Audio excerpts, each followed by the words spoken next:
Today I'm going to show you just how powerful attachments can be in Back 4 Blood. The way we're going to do that is I'm going to go attachment by attachment and explain what they do and then showcase just how strong they can be when they're running on full cylinders. The reason why is that one of the big things I get asked for is, can I get a deck idea? Can I get some build ideas? What should I build out in Back 4 Blood?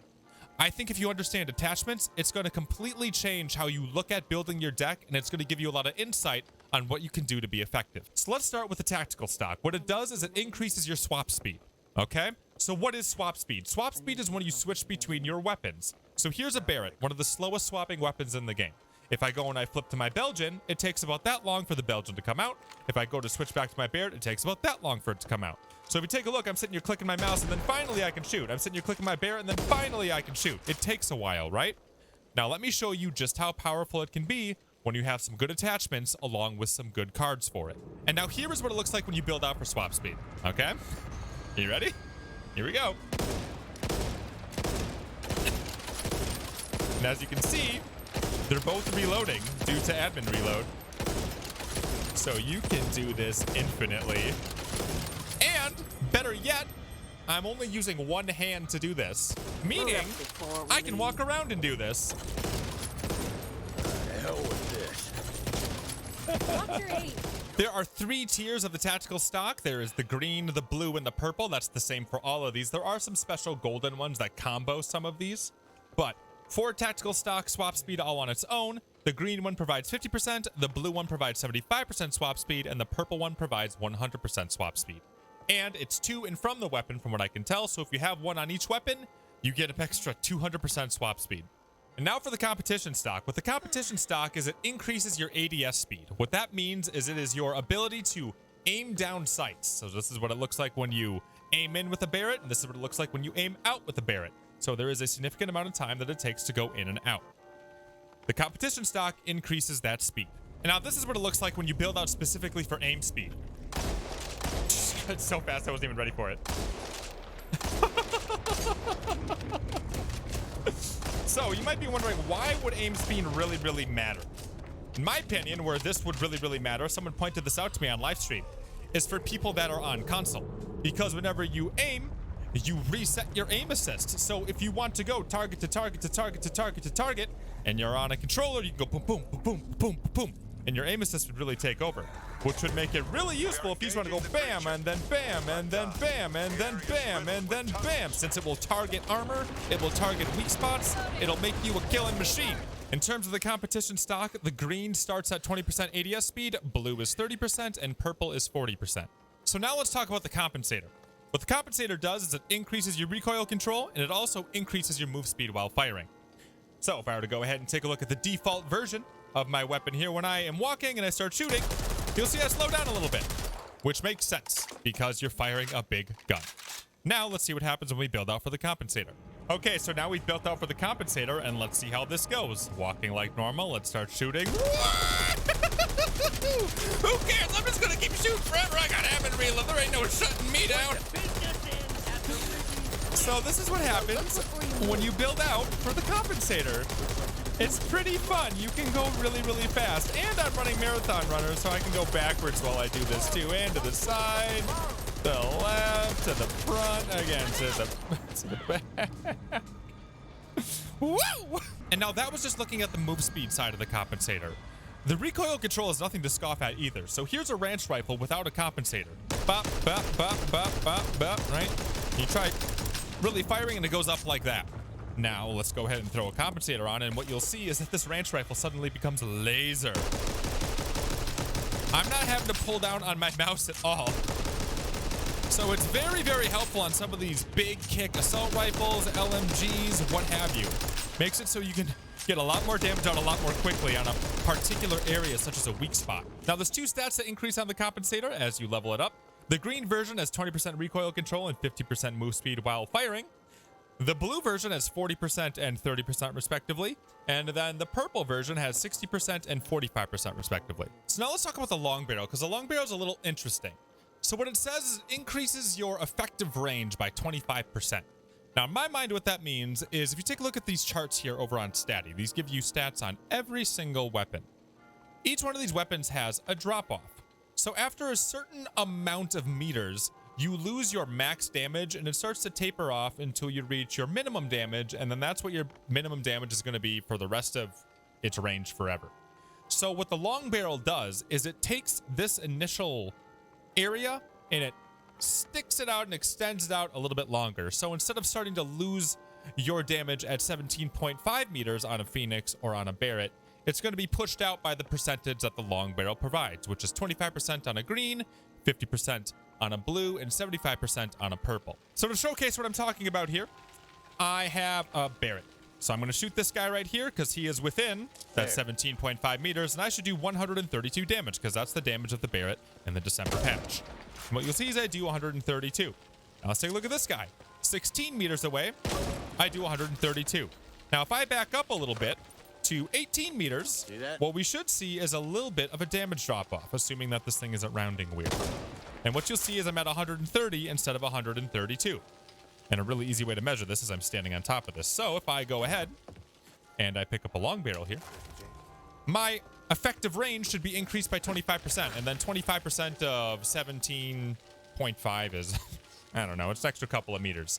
So point being is if I'm at 18 meters here, I should be still at max damage of 132, which sure enough, I am. So that's what the long barrel is going to do for you. It's going to make it so you can be more of a sniper, or if you want to throw it on your shotgun, it'll make it so your shotgun gets a little bit more range. But something to keep in mind with these shotguns is that they just have a very short range to begin with. So if you go ahead and take a look at Statty here, we'll go up to the shotguns. If you're trying to extend the range of something by 75% when its range is only sitting at about 1.5 meters to begin with, or 2.5 meters, you're not getting a whole lot more out of that. So maybe the long barrel makes sense on your shotgun, maybe it doesn't. It might make probably the most sense on something like attack, because an extra 75% out of something like attack is going to get you quite a few more meters, especially since you're looking to use it in short range scenarios, which helps you really get a lot more out of that stumble that the tack provides. I'd say the long barrel is definitely the most useful on the tack in terms of shotguns, but if you throw it on something like your AA-12 or your Super 90, you might be a little disappointed. So now in the same family as the long barrel, let's talk about the suppressor. And the suppressor is really interesting because it almost does the long barrel's job better in certain scenarios. So what it does is it decreases the distance in which enemies react to your gunfire by either 50, 75, or 100% based off if it's green, blue, or purple. But more importantly, it increases the damage you do to unaware enemies by 25, 50, or 75% depending on the color. Now this is extremely effective if you're sniping, especially against a snitch, because snitches are considered unaware unless they're screaming at you. So this gives you a ton of damage against them. It's also really effective against a mutation that's far off in the distance, because you get that one bullet before you hit them, right? Once you hit them, they know you're shooting at them. So that first bullet really matters.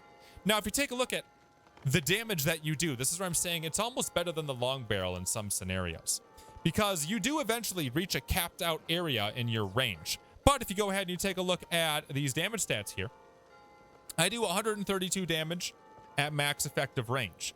But at my minimum effective range here, I'll do 95.4 damage. Because again, once you reach a certain point, your damage doesn't fall off anymore. It doesn't just keep going down. You don't have to worry about it falling any lower.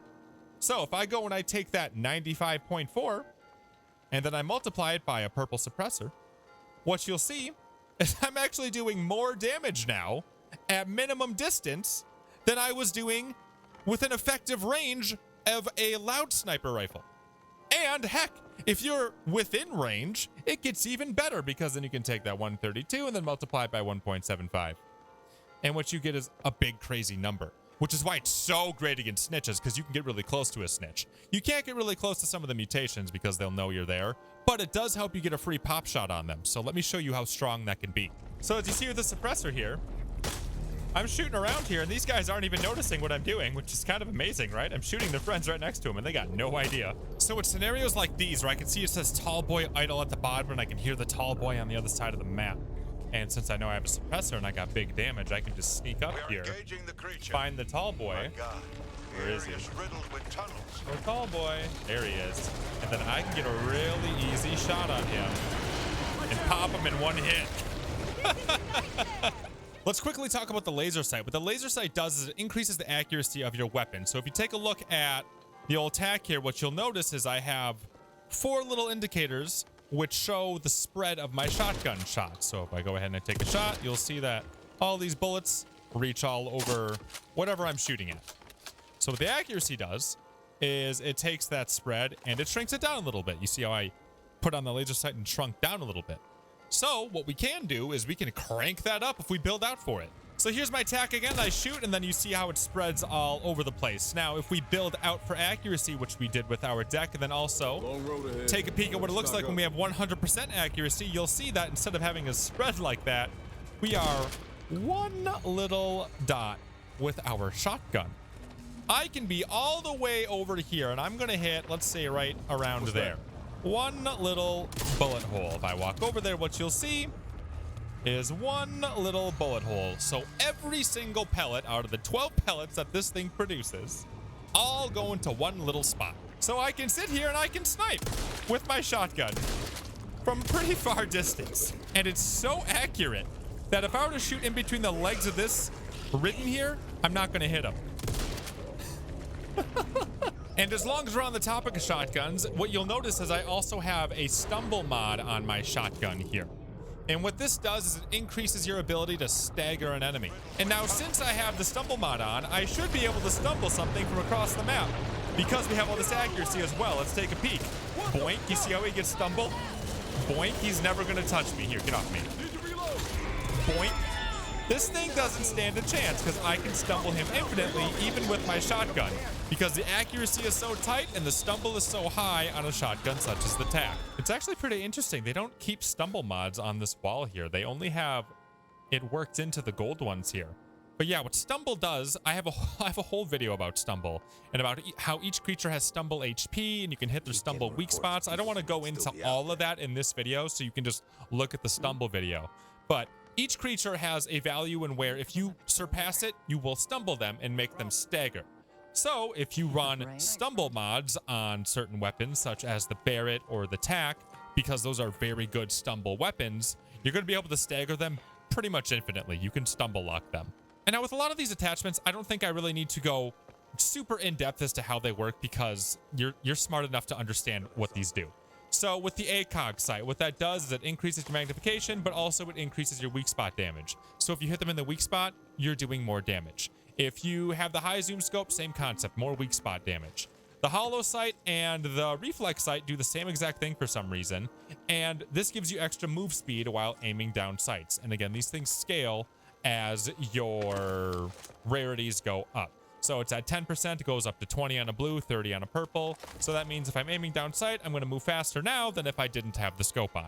Same thing with these light competition stocks. If you go ahead and put any of these on, they're going to make it just so you move faster in general. So I don't have one on now. I pick it up and then suddenly I am moving a little bit faster while I'm holding this weapon. Extended mags are also pretty straightforward. If you go ahead and you have an extended mag on, you just have more bullets inside of your gun. Now, bullet penetration is a mechanic that I think is a little misunderstood as to how it works. But basically what you do with bullet penetration is if you shoot something, your bullets have a chance of going through it. So if I go ahead and I take a look here, what you might see is 2 numbers. Yeah, sure enough, because I went through and it hit that guy. Now, if I didn't have a bullet penetration thing on, I might not be hitting that one behind for 9.5. I might be hitting it for a lower number. So let me go ahead and here, take a reload speed in here. Now, if I come over here, what you'll see is instead that guy only took 4.9 damage because the bullet penetration is not as effective now. Bullet penetration just makes it so once your bullet makes initial contact, it maintains its power into future targets. And some guns are better at this than others. I really recommend, if you want to learn a lot more about this stuff, that you go ahead and you check out the Statty website. Because every single weapon is cataloged here at statty.net. I'll have the link in the description. And what you can see is there's stumble mods on here. So you can see, I was talking about stumble earlier, which weapons are really good at stumbling. You can also go ahead and see what weapons are really good at bullet penetration, like this one over here. In fact, it even gives you a really good breakdown as to how much damage you're doing to each target at normal values. So the first target takes 100% damage, it always will. But then based off of the weapon, your second target might take 75%, your third one will take 50, your fourth one will take 25. And then if you're increasing your bullet penetration, what that does is you take these numbers and then you run them through that modifier. So if you're doubling it, what that's going to do is make it so your next target here would say, 150%, but really it's only going to go up to 100%. It would double this one. So your first 3 targets would be taking 100% bullet damage, which helps you a lot with horde clear and ammo conservation. Now, what I'm really curious about with bullet penetration is if it allows you to unlock another tier. So you see how we can hit up to 4 on this scar? Can we hit up to 5 if we crank it high enough?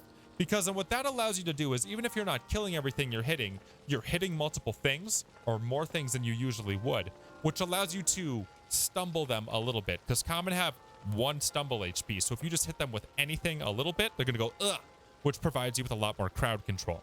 I'd be curious to see what you guys come up with that. And now for the last couple of attachments here. Again, it's really interesting they don't have all the different attachments here, and they just bundle them into the gold ones here. But one of which is bullet damage, and you'll find these as P ammos across through the game. Something to know about the bullet damage attachment is that it's additive with the bullet damage cards. These are not a separate category, because we've talked about categories in separate videos before and how you want to get multiple categories going to get multiplicative bonuses. So if you go ahead and you take a look at bullet damage on silver bullets or combat training or large cal rounds, these are the same category as what you'll get from your attachments. So you don't, it's all additive. It's not multiplicative. That's something to know when you're really trying to min-max your build. Now, finally, let's talk about reload speed. So, something to know about reload speed here is reload speed, very plainly, is when you go ahead and you shoot and then you reload your weapon. Everybody knows that. That's not novel news. What is interesting about reload speed, though, is that reload speed can affect specific weapons in a way that causes them to fire faster. It will basically be a fire rate buff. Weapons that include this are the 870 shotgun, the TAC-14 shotgun. There is also the Barrett sniper rifle and the Phoenix sniper rifle.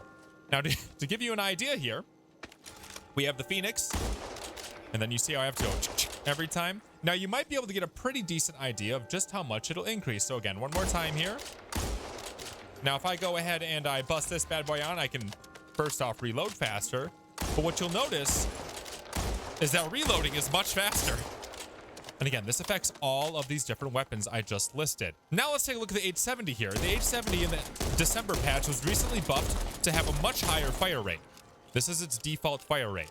So now let's see what it looks like when we build out for an increased fire rate. And real quick before we take a look at the reload settings for the 870, something you can do is if you go into your options here, there's an option for all weapons full auto. So if you turn this on, I can just hold this button down and I'll keep firing my weapon. This could be a really nice option, especially if your finger's getting tired, or if you just don't want to keep pulling the trigger. In most cases, you're not going to notice much of a difference in your fire rate. The main weapon that I've noticed this to be a problem with is the ranch rifle. If you turn it on in the ranch rifle, you're going to lose a little bit of max fire rate. But other than that, it's a pretty nice option to have. In fact, let's go ahead and see what it looks like on the 870 with reload speed. Are you ready? Here we go. Here's the 870 when it's built out for reload speed. So, point being is that attachments are extremely powerful. I get so many people asking me, how do I go ahead and make a build in Back 4 Blood? In my opinion, what you want to do is focus on a thing, focus on a theme, and then take that and make it extremely powerful. Be it bullet stumble, be it damage, what have you. Take a thing and make it really strong. 2 cards that have been very powerful for me and doing a bunch of different creative things with decks have been admin reload. So you can just flip between your weapons and keep reloading. And then also 2 is 1 and 1 is none. That's how I did a lot of the different tricks in this video here. So I hope you learned a little bit about the attachments here and learned what they're all capable of. I will also leave a link in the description down below for you guys to check out a spreadsheet done by Raphael, who put a brilliant list of a bunch of different things together in terms of how fast things upgrade, what it looks like at each level, not only for attachments, but for other things in the game as well. Kudos to them. Link will be in the description. We stream just about every single night on twitch.tv/SwingPoynt. If you want to see me go through and test a bunch of these things, the link will be there for that. Also, if you want to see more content from me regarding Back 4 Blood and learn some more things about the game, please consider subscribing. Thank you guys so much. You guys are the best, and I'll see you in the next video that we do around here.